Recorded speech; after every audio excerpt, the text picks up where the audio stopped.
ఊరు చేరగానే నన్ను ఉక్కిరి బిక్కిరి చేసిన ఆనందమంతా ఆ ఇంటిని చూసిన క్షణంలోనే ఆవిరైపోయింది. ఇంటి గోడలకి అక్కడక్కడా పగుళ్ళు కూడా కనిపిస్తున్నాయి.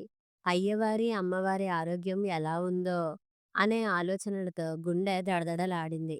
అడుగు పెట్టగానే ఆహ్లాదపరిచే అందమైన తోట అక్కడ ఉండేదని అనుకోవడానికి ఆనవాలుగా పచ్చని మొక్క ఒక్కటీ లేదిప్పుడు. నాకు దేవాలయ సమానమైన ఆ ఇంటిని కళ్ళు విప్పార్చి పరికించి చూశాను.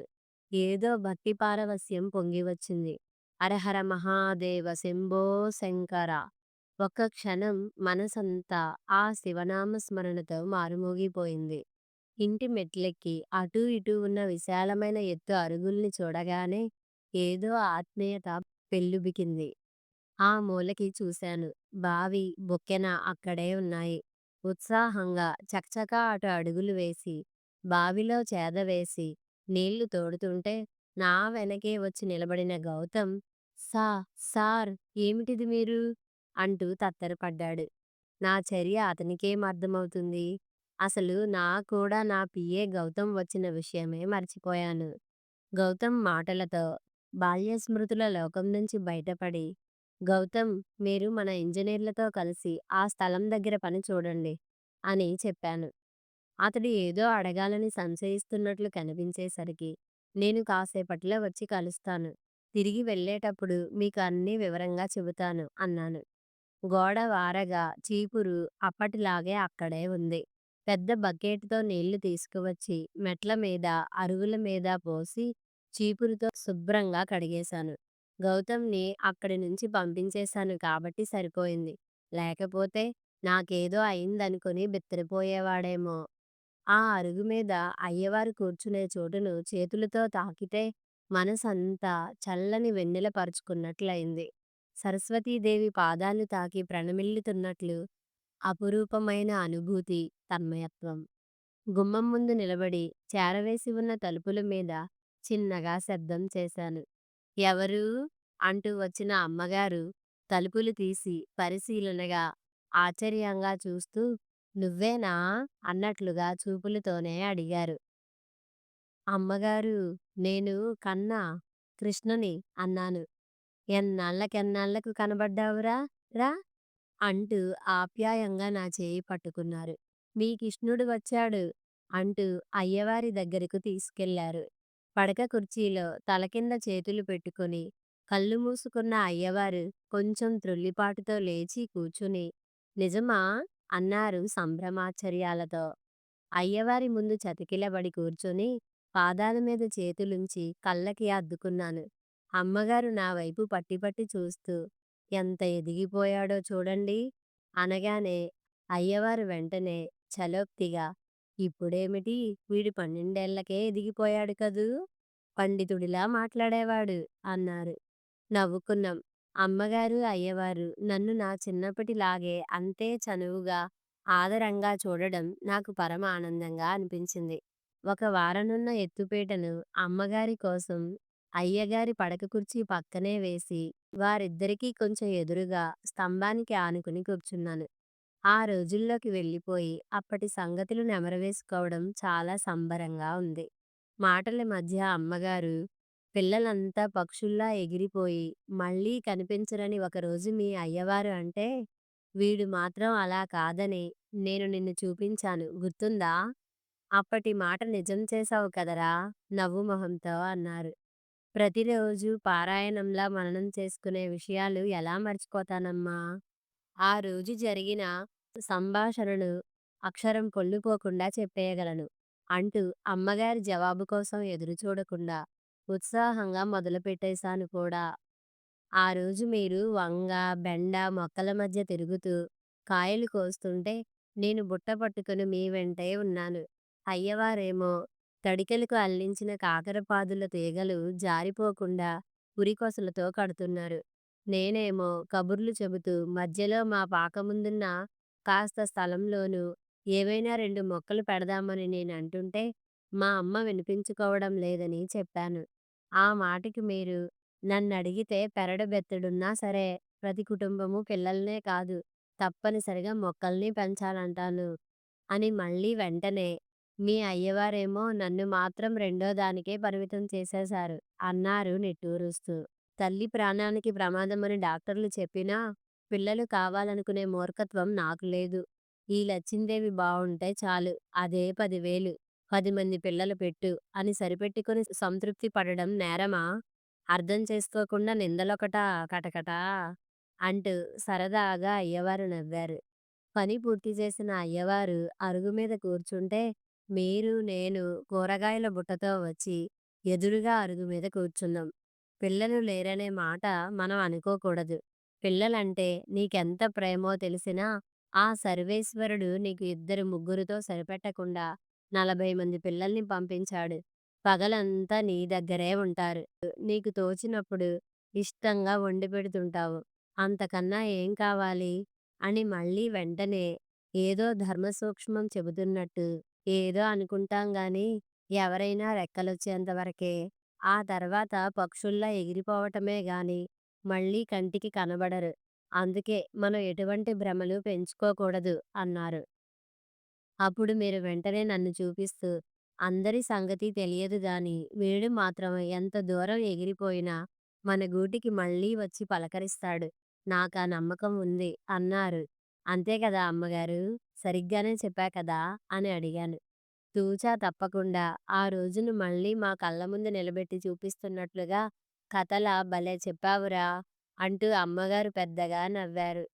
అంతేకాదు ఇంకొంచెం ఉంది. అది నేను చెబుతాను. నేను ఆ మాట అనగానే నువ్వు లేచి అరుగు మీద కూర్చుని కిందకి వేళ్లాడేసి ఊపుతున్న నా కాళ్ళను చేతులతో గట్టిగా పట్టేశావు. నేను విస్తుబోతూ ఇదేం పనిరా అంటే నాకు పట్టలేనంత ఆనందం కలిగినప్పుడు మా అమ్మని ఇలాగే చుట్టేస్తాను. ఇప్పుడు నా గురించి అంత మంచి మాట అన్నారు కదా అందుకే అన్నావు. నేనేమో నీ తల మీద చేయి వేసి మురిపెంగా వెర్రి నాగన్నా అన్నాను. అది గుర్తుందా అని అడిగారు అమ్మగారు. నేను గుర్తుందన్నట్లుగా తలూపి అమ్మగారు మీరు అనుమతిస్తే ఇప్పుడు అలాగే అదే పని చేయాలని ఇష్టంగా ఉంది చిన్నగా నవ్వుతూ అన్నాను. కూర్చున్న స్టూలు మీద నుంచి అమ్మగారు కొంచెంగా జరిగి భలే వాడివే అంటూ నా తల మీద చేయి వేసి కదిపారు. అది గారాబం చేస్తున్నట్టో ఆశీర్వదిస్తున్నట్టో తెలియదు గాని నా సంబరానికి మాత్రం అంతులేదు. ఆ క్షణంలో నా మనసు చుక్కల లోకాన్ని చుట్టేసి వచ్చింది కూడాను. పేరు పొందిన ఒక పెద్ద సంస్థలో చీఫ్ మేనేజర్‌గా చేరి, నా ప్రతిభకి గుర్తింపుగా ఆ సంస్థలోనే భాగస్వామ్యం పొందిన రోజు కూడా నాకింత ఆనందం కలగలేదనిపించింది. కాసేపు ముగ్గురం అప్పటి రోజుల్ని నెమరవేసుకుంటూ, ఇప్పటి ఊరు విశేషాలన్నీ ముచ్చటించుకున్నాం. అప్పుడు అయ్యవారు ఒక మాట అన్నారు.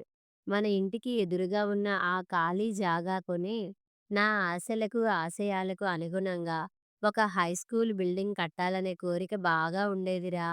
అప్పట్లో నేను కొంచెం గట్టిగా ప్రయత్నిస్తే బావుండేది. చూస్తుండగానే అలా అలా స్థలం రేట్లు చుక్కలనంటిపోయాయి. నేనేమో 70 పడిలో అడుగుపెట్టేశాను. ఆరోగ్యంలో ఒడిదుడుకులు మొదలయ్యాయి. ఆర్థికంగా స్తోమత అసలే లేదు. ఆఖరి ఎకరం అమ్మకం కూడా జరిగిపోయింది. ఆ పైన మొన్ననే ఎవరో అనుకుంటుంటే విన్నాను. ఎవరో ఆ స్థలం కొనుగోలు చేసేశారని. ఆ మాటలు విన్న వెంటనే అప్పటి వరకు నాలో బిగబట్టి ఉంచిన గుట్టును ఉత్సాహంగా విప్పేశాను. ఆ స్థలం కొన్నది నేనేనని, అయ్యవారి కోరిక తెలుసు కాబట్టి విద్యాలయ స్థాపన కోసమే వచ్చానని చెప్పటంతో బాటు ఎప్పుడు ఎలా ఎవరి ద్వారా సాధించానో ఆ వివరాలను వెల్లడించాను. ఇద్దరూ సంభ్రమాశ్చర్యాలతో నిజమా? నిజమా? అంటూ వింటుంటే నాలో ఉద్వేగంతో పాటు ఉత్సాహం వెల్లువైపోయింది. అవును మరి, అయ్యవారి కోరిక తీర్చగలిగే ఈ స్థాయి కోసం, ఈ రోజు కోసం ఎంత తపించాను, ఎంత శ్రమించాను. 25 తరువాత మళ్ళీ మా ఊళ్ళో అడుగుపెట్టాను. ఈ ఊరు నుంచి నేను అడుగు బయట పెట్టే ముందు అయ్యవారు, అమ్మవారు చెప్పిన విలువైన మాటలే నాకు వెన్నుదన్నుగా నిలిచి నన్నీ స్థాయికి చేర్చాయి. సాధన, తపన ఉంటే పరాజయం బీజం నుంచే విజయాన్ని మొలకెత్తించవచ్చు అని అయ్యవారు బోధించారు. జీవితము ఆటలాంటిదే. గెలుపోటముల కూటమే ఆట. నిరుత్సాహం నీ దరి చేరకుండా, సాధన మానకుండా ఉంటే చాలు. గెలుపు నీ సొంతమవుతుంది అని అమ్మగారు ప్రోత్సహించారు. జీవిత సత్యాల్లాంటి ఆ మాటల్ని నిత్యం స్మరిస్తూ, శ్రమిస్తూ సాగాను. చదువే నా సాధనము, ఆయుధము అయ్యింది. ఎన్నెన్నో దేశాలు తిరిగాను. స్వదేశానికి వచ్చి ఉన్నత స్థానంలో నిలదొక్కుకోగలిగాను. అమ్మా నాన్నల క్షేమ సమాచారం, నా కుటుంబ వివరాలు అన్నిటితో పాటు నా ఈ జీవితం, ఈ స్థితి అన్నీ అయ్యవారి ప్రసాదమే, అమ్మవారి అనుగ్రహమే అని వినయంగా విన్నవించుకున్నాను. విద్యాలయం శంకుస్థాపన నుంచి ప్రారంభోత్సవం వరకు అన్నీ అయ్యవారి చేతుల మీదుగా జరగాలని అర్థించాను. అయ్యవారు ఒక మాట చెబుతుండేవారు. రేపటి పౌరులైన విద్యార్థుల మనసుల్లో నైతిక విలువల సూత్రాల్ని సమర్థవంతంగా నాటగలిగితే సమాజంలో మంచి మార్పు దానంతట అదే వస్తుందని, ఉద్యోగాల కోసమే కాకుండా విద్యార్థుల వ్యక్తిత్వ వికాసానికి కూడా విద్య దోహదపడేదిగా ఉండాలి అనేవారు. అవి అయ్యవారు అక్షరాలా పాటించిన సూక్తులే. అయ్యవారి ఇంటికి అసలు రూపు మారకుండా కొన్ని మరమ్మతులు, సౌకర్యాలు కలిగించే పనితో పాటు ప్రశాంతంగా గడపటానికి మరికొన్ని ఏర్పాట్లు చేయడానికి అనుమతించాలని, ఆ విధంగా గురుదక్షిణ స్వీకరించాలని ప్రార్థించాను. నేను అనుకున్నట్టుగానే అయ్యవారు అందుకు సమ్మతించలేదు. నేను నచ్చజెబుతూ చివరకు ప్రాయోపవేశం మాట ప్రయోగించాక అప్పటికి మెత్తబడి అంగీకరించారు. ఇక అప్పుడు అమ్మగారు కొసరి కొసరి వడ్డిస్తుంటే, తృప్తిగా తిని తిరుగు ప్రయాణానికి సిద్ధమవుతుంటే, అమ్మగారు నవ్వు మొహంతో "నాకీరోజు చాలా ఆనందంగా ఉందిరా" అన్నారు. నేను చిరునవ్వుతో "నాకు అలానే ఉందమ్మా. అయ్యవారి సిద్ధాంతం గురించి చెబుతూ మీరు ఒక మాట అనేవారు, 'ఆనందమే జీవిత పరమావధి, పరోపకారమే వ్రతవిధి' అని. నేను కూడా దాన్నే అనుసరిస్తానమ్మా" అనగానే అమ్మగారు నా చెంప మీద చేతితో ఆప్యాయంగా తట్టి, "నువ్వు మాత్రం మాటల మరాఠీ అయిపోయావు సుమీ" అంటూ నవ్వారు. ఆ ఆత్మీయ స్పర్శ పచ్చగా పదిలంగా ఎప్పటికీ నా మనసులో నిలిచిపోతుందని నాకు తెలుసు. నా కోసం ఎదురుచూస్తున్న గౌతమ్ ఇంజనీర్లతో కలిసి ఆ స్థలం అంతా తిరిగి ప్లాన్ ప్రకారం ఏది ఎక్కడ నిర్మించవచ్చో ఆ విషయాలన్నిటినీ చర్చించాను. ఆ తతంగం అంతా కాసేపటిలోనే పూర్తయింది. వాళ్ళు అందరూ ఒకదానిలో, నేను గౌతమ్ మరొక కారులో బయలుదేరాం. ఊరి వాళ్ళందరూ మా వైపు ఉత్కంఠతో చూస్తుంటే చాన్నాళ్ల తర్వాత సేద తీరుతున్నట్టుగా నాకు చాలా నిశ్చింతగా, హాయిగా అనిపించింది. గౌతమ్ నన్నేదో అడగటానికి సందేహిస్తున్నట్లుగా అనిపించింది. నేనే మొదలుపెట్టాను. "గౌతమ్, నేను చెప్పబోయే విషయాలలో కథేమీ లేదు.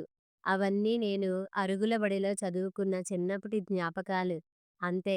నాకెంతో విలువైనవిగా, గొప్పగా అనిపించినవి మీకు చాలా మామూలు సంగతుల్లా చెప్పగాను అనిపించవచ్చు కూడా. ఈ ప్రయాణంలో మీతో ఆ జ్ఞాపకాల్ని పంచుకుంటున్నట్టుగా చెబుతాను." "సార్, అరుగులబడి అన్నారు. ఆ పేరు కొత్తగా ఉంది" గౌతమ్ అడిగాడు. "అవునవును, అదే చెబుతున్నాను" అన్నాను. "మాది ఈ ఊరేనని తెలుసుగా. నా 6వ ఏట మా అమ్మ వాళ్ళు సర్కారు బడిలో చేర్పించారు. అయితే నేను సవ్యంగా బడికి వెళ్ళేవాడిని కాదు. మొదటి రోజే అక్కడి మాస్టారు ఎందుకోగాని నన్ను గట్టిగా కొట్టారు. ఆ భయంతో కొన్ని రోజులు బడికి వెళ్ళలేదు. మళ్ళీ వెళ్ళినప్పుడు ఇన్నాళ్ళు ఎందుకు రాలేదంటూ మళ్ళీ దెబ్బలు. బెత్తంతోనే బుద్ధి చెప్పాలని కొందరు మాస్టార్లు ఆ రోజుల్లో గట్టిగా నమ్మేవాళ్ళు. అందుకే బడి అంటే భయం ఏర్పడి వెళ్ళనని మొండికేసేవాణ్ణి. గొడ్లు కాచుకునే నా తోటి పిల్లలతో ఊరి అవతల మైదానానికి వెళ్ళి అక్కడ వాళ్ళందరితో కర్రా బిళ్ళ, గోలీలాటలు ఆడుకొని సాయంకాలానికి ఇంటికి చేరటం మజాగా ఉండేది. బడికి వెళ్ళకపోతే ఎలారా అని అమ్మా నాన్న ఒకరోజు కోప్పడి బడిలో మాస్టారికి నన్ను అప్పగించడానికి ఇద్దరూ నా చెరో చేయి పట్టుకుని లాక్కెళ్లారు. మధ్య మధ్యలో విసుగుతో ఓ దెబ్బ వేస్తూనే నేను ఏడుస్తుంటే బుజ్జగించడం, మళ్ళీ అదే పని.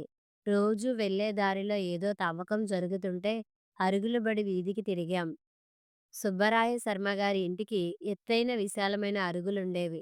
పిల్లలు 2 అరుగుల నిండా కూర్చునేవాళ్ళు. అయ్యవారు 5వ తరగతి వరకు చదువు చెప్పి ప్రవేశ పరీక్షకు సిద్ధం చేసి కొరుగురు హైస్కూల్లో చేర్పించేవారు. ఆ రోజు మేం ఆ బడి ముందుకు వచ్చేటప్పటికి అయ్యవారు ఏదో శ్లోకం ఉచ్చస్వరంతో చెబుతుంటే పిల్లలంతా పెద్ద గొంతులతో వల్లెవేస్తున్నారు. నా అడుగులు అక్కడే ఆగిపోయాయి. ఆ పఠనం చాలా బాగున్నట్లనిపించింది. అమ్మతో నేను అక్కడే చదువుకుంటానని చెప్పా.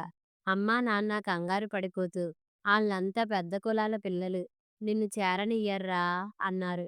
నేను వినలేదు. నన్నేదో శక్తి ఆవహించి ముందుకు నడిపించినట్లుగా ఆ చిన్న వయసులోనే చాలా చొరవగా చెక్కగేటు తెరచి లోపలికి వెళ్ళాను. లబలబలాడుతూ నా వెనకే వచ్చిన అమ్మ అయ్యవారికి వంగి వంగి దండాలు పెట్టి, "మా పిల్లాడు వీడు తమకాడే చదువుకుంటానని మొండికేస్తున్నాడయ్యా. మీ పిల్లలకి కొంచెం దూరంగానే కూర్చోబెట్టి 4 అక్షరం ముక్కలు నేర్పించండయ్యా" అంది వేడుకోలుగా. అయ్యవారు నా వైపు చిరునవ్వుతో చూసి, "ఏరా చదువుకుంటావా" అని అడిగారు. నేను తలూపాను. అయ్యవారు, "వాళ్ళకి దూరంగా కాదు, నాకు బాగా దగ్గరగా కూర్చుంటున్నానని అనుకో" అంటూ వారు కూర్చున్న కుర్చీకి కొంచెం దగ్గరగా గోడవారగా చోటు చూపించారు. నేను చెంగున గెంతి అక్కడ ఆనందంగా కూర్చోగానే అయ్యవారు చిరునవ్వుతో, "ముందు కూర్చున్నావు, చదువులో కూడా ఎప్పుడూ ముందే ఉండాలి తెలిసిందా" అన్నారు.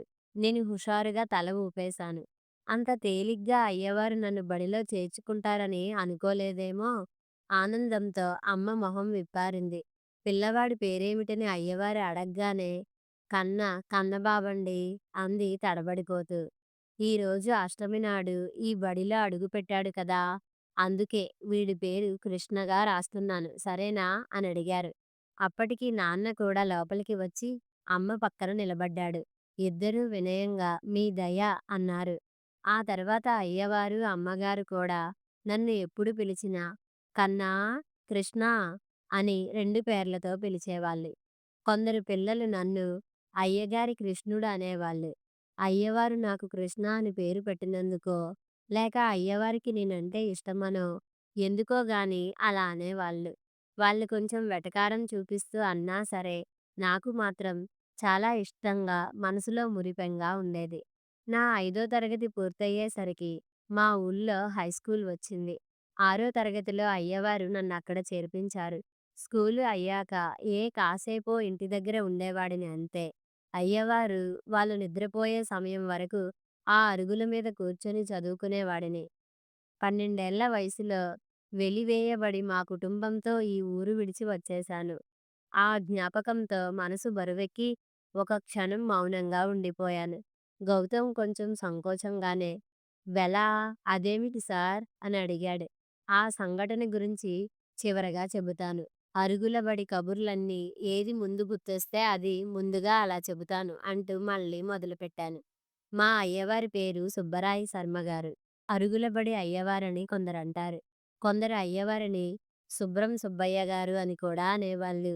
ఎందుకంటే ఎవరి ఇంటి ముందు చెత్త కనిపించినా అయ్యవారు అమ్మగారిని వెంటబెట్టుకొని చీపురు చాటా పట్టుకొని అక్కడికి చేరిపోయి శుభ్రం చేసేసి ఆ ఇంటి వాళ్ళకి పరిశుభ్రత గురించి ఓ పాఠం కూడా చెప్పి వస్తుంటారు.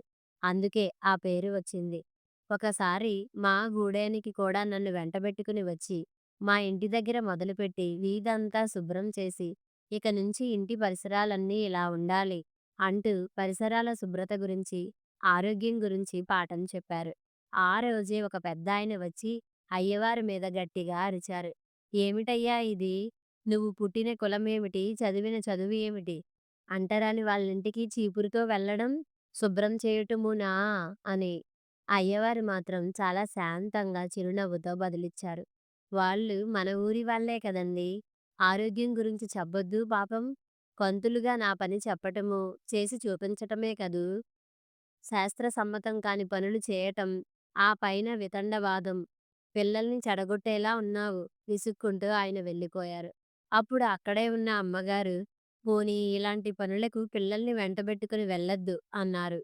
చిన్నప్పటి నుంచి పిల్లలకు సమాజం పట్ల బాధ్యత, సేవ చేయటంలో ఉన్న ఆనందం అర్థమయ్యేట్లు చెప్పాలనేగా ఇదంతా. సరదాగా చేయగలిగే చిన్న చిన్న పనులే గాని ఇవేమీ బరువైన పనులు కావుగా అనేవారు అయ్యవారు. అయ్యవారు పాఠాలు చెప్పే పద్ధతి కూడా భిన్నంగా ఉండేది. వారం 10 రోజులకోసారైనా ఏదో తోటలోకి తీసుకెళ్ళి చెట్టు చేమ మధ్య పాఠాలు చెప్పేవారు. అరుగుల మీద కూర్చోబెట్టి పాఠాలు చెప్పేటప్పుడు కూడా సందర్భానుసారంగా పిట్టకథలెన్నో దొర్లిపోతుండేవి. అందుకే అయ్యవారు చెప్పే పాఠాలు వినడం అంత ఇష్టంగా ఉండేది. ఆ అరుగుల బడిలో చేరాక నేను ఏనాడు బడికి వెళ్ళననే మాట అనలేదు. చదువు మీద ఇష్టం పెరిగింది. సెలవు రోజైనా ఇంటి పట్టున ఉండకుండా అయ్యవారి దగ్గరకు పరిగెత్తేవాడిని. ఒకరోజు మా నాన్న తాగి వచ్చి మైకంలో అమ్మని బాగా కొట్టాడు. అమ్మకి అడ్డం పడినందుకు నాకు దెబ్బలు పడ్డాయి. ఆ గొడవలో అన్నం కుండ పగిలిపోయింది. నేను ఏడుస్తూ బయటికి వచ్చేశాను. నాకు తెలియకుండానే అప్రయత్నంగా బడివైపు అడుగులు వేశాను. చీకటిలో కొంచెం భయం అనిపించినా అరుగుల మీద ఒక మూల ముడుచుకొని పడుకుండిపోయాను. ఎవరో పట్టుకున్నట్టు అనిపించి నిద్రలోంచి ఉలికిపడి లేచాను. అయ్యవారు పొదివి పట్టుకొని నా చెంపలు చేత్తో తుడిచి, "ఇక్కడ ఎందుకు పడుకున్నావురా?" అని ప్రేమతో అడిగారు. నాకు దుఃఖం ముంచుకు వచ్చేసింది. వెక్కుతూనే నాన్న కొట్టిన సంగతి చెప్పాను. "అయితే మాత్రం చెప్పకుండా ఇలా వచ్చేస్తే మీ అమ్మ నీకోసం ఏడుస్తూ ఉండదా? పద, అయ్యవారు కొంచెం దూరం వస్తారులే" అని అమ్మగారు అనగానే, "ముందు వీడికి కొంచెం అన్నం పెట్టు" అన్నారు అయ్యవారు. నేను కొంచెం కొంచెం భయంగా తిన్నాను అని గొణుకుతూ వద్దని తలూపాను. "నేను ఆఖరిని కూడా చదవగలనురా! నీ కళ్ళల్లో స్పష్టంగా కనిపిస్తోంది. అమ్మగారు పెట్టింది తిని వెళ్ళు" మందలిస్తున్నట్టు అయ్యవారు అనగానే, నేను బుద్ధిగా కూర్చొని అమ్మగారు ఆకులో వడ్డించిన అన్నం కూరల్ని ఇష్టంగా తినేశాను. నాన్నతో తన్నులు ఎన్ని తింటేనేం, ఆ రోజు అమృతం తాగిన ఆనందం నాకు దక్కింది. అప్పటినుంచి అమ్మగారు మధ్యాహ్న భోజనానికి ఇంటికి వెళ్ళనిచ్చేవారు కాదు. "అంత దూరం వెళ్ళి రావడం ఎందుకురా? 2 ముద్దలు ఇక్కడే తినేస్తే సరి" అనేవారు. నేను సంకోచం లేకుండా తినడం మొదలుపెట్టేశాను. నేననే కాదు, బడిలోని పిల్లలందరూ కూడా వారానికి ఒకరోజైనా అమ్మగారి చేతి వంట రుచి చూసేవాళ్ళు. పండుగనో, శుక్రవారం అమ్మవారి పూజ అనో ఏదో ఒక ప్రసాదం వండి పిల్లలందరికీ చిన్న చిన్న బాదం విస్తరాకుల్లా అందించేవారు. పెరట్లోని బాదం చెట్టు ఆకుల్ని అమ్మగారే విస్తళ్ళుగా కుట్టేవారు. అమ్మగారి పేరు లక్ష్మీదేవి. అయితే అయ్యవారెప్పుడూ సరదాగా లచ్చిందేవి అనేవారు. ఇద్దరి మధ్య మాటలే కాదు, చిరుచిరు కోపతాపాలు సరసంగా సరదాగా సాగేవి. మా ఇంట్లో అలాంటి వాతావరణం ఎప్పుడూ కనబడేది కాదు. నేనింట్లో ఉన్నప్పుడెప్పుడూ నాన్న అమ్మని అరవటం, అమ్మ ఏడవటంలా పరిస్థితి ఉండేది. ఒకసారి అమ్మగారిని, "మీలా మా అమ్మా నాన్న ఎందుకు ఉండరో నాకు అర్థం కావడం లేదని" అడిగాను. నా ప్రశ్నకి అమ్మగారు ముందు పెద్దగా నవ్వారు. ఆ తర్వాత ఆలోచనలో పడినట్టుగా ఒక క్షణం మౌనంగా ఉండి నిదానంగా చెప్పారు. "చూడు, నేనేమో నీడ పట్టున ఉంటూ కడుపులో చల్ల కదలకుండా సుతారంగా పనులు చక్కబెట్టుకుంటాను. మీ అమ్మా నాన్న పగలంతా పొలంలో ఎండలో నిలబడి పనిచేసి ఇంటికి వస్తారు కదా! ఏవో ఇబ్బందులు, చికాకులతో మాటా పెంచుకుంటారు. మన అలవాట్లు, పరిస్థితులు మన జీవితాల మీద ప్రభావం చూపిస్తాయి. నువ్వు బాగా చదువుకుని వృద్ధిలోకి వస్తే పరిస్థితులు చక్కబడతాయి. అమ్మా నాన్నల్లో నువ్వు కోరుకునే మార్పు వస్తుంది. నాకేదో తెలుసని కాదు, తోచిన మాట చెప్పానంతే. పెద్దవాడివైతే అన్నీ నీకు అర్థమవుతాయిలే" అన్నారు. అమ్మగారు, అయ్యవారు ఏం చెప్పినా ఆ మాటలు నాకు మంత్రాలే. నా మనసు మీద అంతటి ప్రభావం చూపిస్తాయి. ఆ రోజు నుంచి నాలో ఏదో మార్పు వచ్చినట్లు నాకే అనిపించింది. అమ్మా నాన్నల కష్టాన్ని నేను పంచుకోవాలని తీర్మానించుకున్నాను. పొద్దున్నే అమ్మతో పాటే లేచి ఇల్లు వాకిలి ఊడ్చే పనిలో అమ్మకి సాయం చేయడం, చేతి పంపు కొట్టి నీళ్లు తెచ్చి గాబు నింపడంలో నాన్నకి తోడవటం, నా బట్టలు నేనే శుభ్రంగా ఉతికి ఆరేయటం, ఇలాంటివన్నీ చకచకా చక్కబెట్టి ఉరుకులు పరుగుల మీద బడికి చేరేవాడిని. రాత్రిపూట కూడా అమ్మా నాన్నలతో బళ్ళో కబుర్లు, కథలు చెప్పడం, అయ్యవారిని అనుకరిస్తూ పెద్దగా పద్యాలు పాడుతూ వాళ్ళని నవ్వించడం జరిగేది. అప్పుడు బడిలోనే కాదు, ఇంట్లో గడపడము బాగున్నట్లుగా అనిపించేది. అయ్యవారి ఇంటి వెనుకగా చావిడి ఉంది. 2 ఆవులు అక్కడే ఉండేవి. వాటిని ఓ పాలేరు రోజూ మేపుకొచ్చి పొద్దున్నే పాలు పితికి ఒక బిందెలాంటి పాత్ర నిండా తెచ్చి అయ్యవారి ఇంటి అరుగు మీద పెట్టేవాడు. మా బడిలో చదివే పిల్లల్లో కొందరు చంటి పిల్లలున్న వాళ్ళో, జరుగుబాటు తక్కువైన వాళ్ళో గిన్నె తీసుకువచ్చేవాళ్ళు. అయ్యవారో, అమ్మగారో హరహర మహాదేవ శంభో శంకర అంటూ ఒక లోటా పాలు పోస్తే వాళ్ళు కూడా పిల్లలైనా పెద్దలైనా సరే అలాగే పెద్ద గొంతుతో శివనామ స్మరణతో పాలు అందుకునేవాళ్ళు. ఉదయం పూట అలా కాసేపు ఆ ఇంటి ప్రాంగణం శివనామ స్మరణతో మారుమోగేది. తరచూ నేను కూడా వెళ్ళి అయ్యవారితోనూ, పాలు పోయించుకునే వాళ్ళతోనూ గొంతు కలపడం నిజంగా గొప్ప ఇష్టంగా ఉండేది.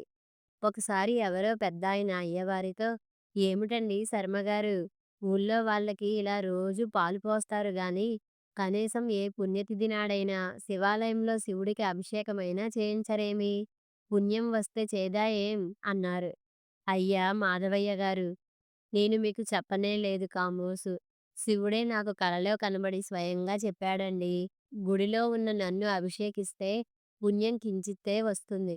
నరుడిలో ఉన్న నారాయణుడి గొంతు తడిపితే ఆ పుణ్యం పదింతలుగా నీ ఖాతాలో జమవుతుంది అని సెలవిచ్చాకే నాకు ఆ మాట నచ్చి ఈ దారిలో నడుస్తున్నానండి." అయ్యవారు చమత్కారంగా చెప్పిన ఆ జవాబు ఆయనకెంత కోపం తెప్పించిందో ఆయన చురచుర చూపులే చెప్పాయి. ఆ రోజు ఆయన కొంతమందితో పాల కోసమైనా సరే మడి మైలా లేని ఆ ఇంటి గడప తొక్కడం మహాపాపం, ఇక ఆ పని చేయనే చేయను అంటూ లెంపలేసుకున్నారన్న కబురు అయ్యవారికి చేరింది. అయ్యవారు విని ఊరుకున్నారు గాని కోపం తెచ్చుకోలేదు. 4 రోజుల తరువాత అమ్మగారు నవ్వుతూ అయ్యవారితో, "చూశారా, ఈరోజు మళ్ళీ మాధవయ్య గారి అబ్బాయి పాల కోసం వచ్చాడు" అనేసరికి అయ్యవారు చిన్నగా నవ్వి, "అంతే మరి, ఆకలి, అవసరం ఎలాంటి చాదస్తాలనైనా జయిస్తాయి" అన్నారు. అయ్యవారింటి 2 అరుగుల మీద గోడవారగా 2 బ్లాక్ బోర్డులుండేవి. అయ్యవారి కుర్చీ ఉండే వైపు 4 అంగుళాల వెడల్పుతో కొంచెం పొడుగ్గా ఉండే పాలిష్ చేసిన చెక్క వేళ్లాడుతూ ఉండేది. దాని మీద తెల్లని పెయింటింగ్ అక్షరాలతో రాయబడిన ఒక సూక్తి ఉంటుంది. పరోపకారమే పుణ్యం, పరపీడనమే పాపం అని. అయ్యవారు నమ్మి ఆచరించే జీవన సూత్రం అదే అనుకునేవాడిని. అయ్యవారింటికి అప్పుడప్పుడు వచ్చే బంధువుల మాటల వల్ల నాకో విషయం తెలిసింది. అయ్యవారు ఎవరో స్థితిమంతుల బంధువులకి దత్తపుత్రుడిగా వెళ్తే, ఆ తల్లిదండ్రుల మరణానంతరం దాయాదులతో వచ్చిన గొడవలకి విసిగి, ఆ ఆస్తి అంతా వదులుకుని మా గ్రామానికి వచ్చి స్థిరపడ్డారని. అయినా కూడా 25 ఎకరాల పైనే ఆస్తి అయ్యవారికి ఇంకా మిగిలి ఉందట. అందుకేనేమో మా ఊళ్ళో పెద్దలకు రుచించని పనులు అయ్యవారు చేసినా గట్టిగా ఎదిరించేవాళ్ళు కాదనుకుంటా. ఆస్తిపాస్తులున్న వాడికి ఎలాంటి గౌరవ మర్యాదలు అందుతాయో నాకు అప్పటికే తెలుసు మరి. నేను హైస్కూల్లో చేరాక కూడా ఆ అరుగుల మీదే కూర్చొని సాయంకాలాలు చదువుకునేవాడిని. ఎవరో అయ్యవారింటికి వచ్చిన బంధువులాయన నేను నోట్స్ రాసుకుంటూ కూర్చున్న ఎదురు అరుగు మీద కూర్చొని అయ్యవారితో, "తోట భలే కళాత్మకంగా పెంచావు బాబాయ్, కళకళలాడిపోతోంది" అన్నాడు. నిజమే, అయ్యవారు పూల మొక్కల్ని, కూరగాయల్ని కలగలిపి రకరకాలుగా నాటి పెంచేవారు. ఒక టమోటా మొక్క చుట్టూ గుండ్రంగా వంగ మొక్కలు, నలుచదరంగా ఉన్న బెండ మొక్కల మధ్య వంగ లేక టమోటా, కొబ్బరి చెట్టు చుట్టూ చిట్టి చామంతులు, ఆకుముడల వెనుక లైనుగా కనకాంబరాలు ఇలా ఉండేవి. అమ్మగారు వచ్చి మాతో, "మీ అయ్యవారికి మొక్కలతో కూడా ముగ్గులెయ్యాలనే ఉబలాటమే" అంటూ నవ్వేవారు. పిల్లలందరూ కూడా వరుస వారీగా రోజు వాళ్ళింటికి ఏ ఆకుకూరో, కాయగూరలో తీసుకెళ్ళేవాళ్ళు. ఎవరింటికైనా చుట్టాలొచ్చారని తెలిస్తే వాళ్ళ సంచిలో అమ్మగారు మరి 4 ఎక్కువ వేసేవాళ్ళు. అరుగు మీద కూర్చున్న ఆయన అయ్యవారితో మళ్ళీ, "ఫీజులు ఇవ్వలేని పిల్లలతో ఏ రాబడి రాని బడి పెట్టడం ఎందుకు? ఈ కుగ్రామాన్ని బాగు చేయాలంటూ ఆ పనులు, ఈ పనులు చేసే తాపత్రయం ఎందుకు? ఇదంతా అవసరమా? ఆలోచించు బాబాయ్. మళ్ళీ అక్కడికే వచ్చేయకూడదు" అన్నాడు. అయ్యవారు చిన్నగా నవ్వి, "మనం ఏ పని చేసినా ఆనందం కోసమేగా.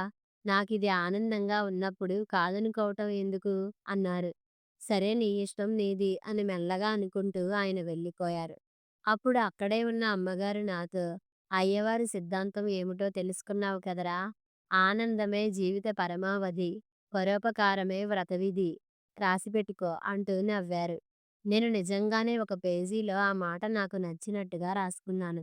నచ్చిన దారిలో ఆనందంగా నడవాలి, నడవటంలోనే ఆనందాన్ని అందుకోవాలి అని కింద ఇంకో వాక్యం కూడా రాశాను. అయ్యవారి జీవన గ్రంథంలోని ప్రతి పేజీ ఒక సూక్తి ముక్తావళి, ఆనంద నాగావళి. తప్పో ఒప్పో తెలియదు గాని అలా రాసుకున్నాక నాలో నేనే భలే రాశానే అనుకుని మురిసిపోయాను కూడా. గౌతమ్, ఇలా చెప్పుకుంటూ పోతే చాలా ఉన్నాయి. చివరగా ఒక సంఘటన గురించి చెబుతాను. మేం ఎప్పుడూ గుడికి వెళ్ళిందే లేదు. ఆ రోజు ఎందుకో గాని నేను గుడి వీధిలో నుంచి వెళ్తుంటే గుడి మెట్ల దగ్గరున్న చెట్టు కింద ఒక అవ్వ ముడుచుకుని కూర్చుని ఉంది. ఆకలితో నకనకలాడుతున్నట్టు కనిపించింది. సరిగ్గా అప్పుడే మా స్కూలులో చదివే సుజాత తల్లిదండ్రులతో కలిసి గుడిమెట్లు ఎక్కుతూ కనిపించింది.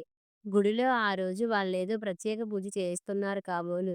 అందరి చేతుల్లోనూ ఏవో పిండి వంటలున్న పళ్ళాలున్నాయి. వెనకగా నడుస్తున్న సుజాత దగ్గరికెళ్ళి పళ్ళెంలోనివి కావాలన్నట్టుగా చేయి చూపించాను. సుజాత తప్పు అన్నట్టుగా కళ్ళు పెద్దవి చేసి మళ్ళీ ఎందుకో గాని నా వైపు చూడకుండానే కొంచెంగా నవ్వుతూ పళ్ళెం కిందకి దించింది. అదే అవకాశంగా నేను ఒక లడ్డూ, పండు తీసుకుని పరిగెత్తి వచ్చి అవ్వ చేతిలో పెట్టాను. ఆనందంగా "ప్రసాదమా?"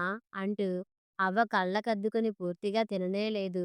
ఎవరు చూశారో గాని పూజారి పెద్దలందరూ నా చుట్టూ దడికట్టేసి దడదడలాడించేశారు. ముందు భయంతో నివ్వెరపోయినా, నేను తరువాత తేరుకుని ధైర్యం తెచ్చుకున్నాను. గంటకు పైగా జరిగిన ఆ దాడి వృత్తాంతాన్ని క్లుప్తంగా 3 ముక్కల్లో ముగిస్తాను. "అవ్వ నిన్ను దొంగిలించి పెట్టమని అడిగిందా?" ఒకరు ఉరిమారు. "లేదండీ. అవ్వ ఆకలి నేను తెలుసుకున్నాను. అక్షరాలనే కాదు, ఆకలిని చదవడం కూడా అయ్యవారి దగ్గర నేర్చుకున్నాను" వినయంగానే అన్నాను. వాళ్ళకి మాత్రం పొగరే కనిపించింది. "అప్రాచ్యపు వెధవ! అది భగవంతుడికి పెట్టే నైవేద్యమనే ఇంగిత జ్ఞానం లేదు." మరొకరి కర్కశ స్వరం. వేళకి ఇంటికి వచ్చిన అతిథికి అన్నం పెట్టేసి, తనకి ఓ పూట ఓ ముద్ద తక్కువైతేనేంలే అని అమ్మగారు అనుకోవడం నేను విన్నాను. ఏమీ తినని దేవుడికి నైవేద్యం కొంచెం తగ్గితే ఏమవుతుందనుకున్నానండి మెల్లగా అన్నాను. మడి తడి పాటించిన శర్మగారిదే అసలు తప్పు. అంటరాని వాడిని దూరం పెట్టకుండా నెత్తికి ఎక్కించుకున్నారు. ఇంకొకరి హూంకరింపు. అయ్యవారు ఎవరికైనా శుచి శుభ్రతలే ముఖ్యమని చెబుతారండి. అయ్యవారి గొప్పతనాన్ని చెబుతూ వారి దగ్గర నేర్చుకున్నది ఆచరిస్తున్నాననే ఆలోచనతో అలా చెప్పేశాను. కొందరి సానుభూతితో ఏదో పోనీండి అంటే మిగతా అందరూ నాకు శిక్ష పడాల్సిందేనని తీర్మానించేశారు. పైగా సుజాత వెంట పడుతున్నాననే కట్టుకథని క్షణాల మీద అల్లేసి పిచ్చుక మీద బ్రహ్మాస్త్రంలా మా కుటుంబాన్ని ఊరి నుండి వెలివేస్తున్నామని తీర్పు చెప్పారు. ఇది తెలిసి అయ్యవారు ముందు ఆగ్రహంతో ఊగిపోయారు. తరువాత కొంచెం ఆలోచించి అవమాన భారంతో ఏడుస్తున్న నన్ను ఓదార్చారు. "ఇది అవమానంగా అనుకోకు. పట్నం వెళ్ళి పెద్ద చదువులు చదివే అవకాశంగా మార్చుకో" అన్నారు. అమ్మగారు అదే అన్నారు. "ఈ ఊరంతా నిన్ను తలెత్తి చూసి విస్తుపోయేంత ఎత్తుకు ఎదిగాకనే నువ్వు ఈ గ్రామంలో కాలు పెట్టు. అంతవరకు నువ్వే ఈ ఊరిని వెలివేస్తున్నావనుకో" అంటూ ఇద్దరూ బుజ్జగించి నా చదువుకు అన్ని ఏర్పాట్లు చేసిపెట్టారు. నాన్నకి వాచ్‌మెన్ ఉద్యోగం, పొరుగురి హైస్కూల్లో నాకు సీటు అయ్యవారికి తెలిసిన వారి ద్వారా ఇప్పించారు. 1 ఎకరం అమ్మి నా చదువుకి కావాల్సిన మొత్తం బ్యాంకులో వేసి నాకు నెల నెలా అందేట్లుగాను ఏర్పాటు చేశారు. ఆనాటి జ్ఞాపకాలతో గుండె బరువెక్కగా కొంచెం సేపు మౌనంగా ఉండిపోయాను. ఒక క్షణం తర్వాత అలా అప్పుడు ఈ ఊరు విడిచి వెళ్ళిన వాడిని ఈరోజు ఇలా వచ్చాను అంటూ ముగించాను. అరుగుల బడి స్ఫూర్తితో ఇప్పుడిక్కడ 6 అంతస్తుల విద్యాలయం స్థాపించబోతున్నారన్నమాట. నిజంగా చాలా గొప్ప విషయం సార్. గౌతమ్ ఆనందంగా అన్నాడు. నేను మనసు నిండిన ఆనందంతో, చిరునవ్వుతో మా ఊరికి మళ్ళీ వస్తానంటూ వీడ్కోలు చెప్పాను. కథ సమాప్తం.